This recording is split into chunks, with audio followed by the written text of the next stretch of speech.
UPCnet uTalk. After opening the app, our activity stream or timeline is shown. Scrolling down the screen, we can load all the activities of the stream infinitely. To post a new activity, we can click on the plus button on the upper right corner of the screen. A form is shown where we can type the content of the activity.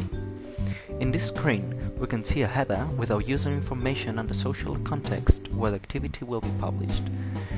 On the bottom, we see a utility bar with 3 buttons. The first one is used to select publishable context and the others to upload an image from the gallery or to take a photograph. We can add a social context by clicking the header too. We then select the context where to post the activity, just one in our case. After being created, this activity is shown in the user stream or timeline. Multimedia files can be added to activities too. We select now an image from the gallery.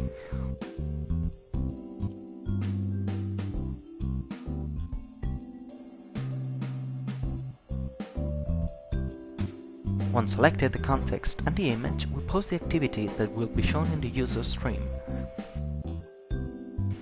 When this activity appears, we see a link to the image that was attached to it. We now see that someone has commented the activity recently posted. To answer, we click on the plus button at the top and add the desired content to the comment. These comments can be deleted if are our own or if they belong to an activity of our own. Subscriptions are visible on the third tab of the app. We can see a list of the various contexts where the user is subscribed, grouped in categories. For each one of these, we can request the activities published within it, and of course, for each activity, we may see its content. We can directly add an activity in this context by clicking the upper right button. New subscriptions to contexts can be added, searching the name of the context we want information from. Real-time chats are a very important feature of the app. We can see in the second tab icon a badge indicating that someone is talking with us right now. To answer a chat, we simply open it, type the content of the message, and send it. If the recipient is now online, he will immediately see the answer. Messages of the chat are shown in this screen, the newest being the ones in the bottom and the oldest the ones in the top. We will now see how the user with whom we were talking answers in real time. If we switch to the information screen, we see the users involved in the chat and the name of the group chat. To create a chat, we successively add the users that are to participate in it. To do so, we click on the plus button of this new chat screen and search for the usernames. We must not worry if we add someone who didn't have to be added. We can delete their usernames easily.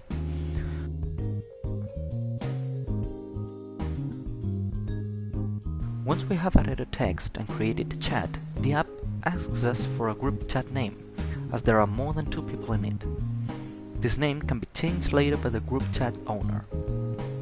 Once the chat has been created, it appears in the chats list, along with the first message we typed in it. Given that we are the owners of the chat group, we can edit its name and delete the chat participants by sliding sideways on the screen. New users can be added to the chat by searching the username.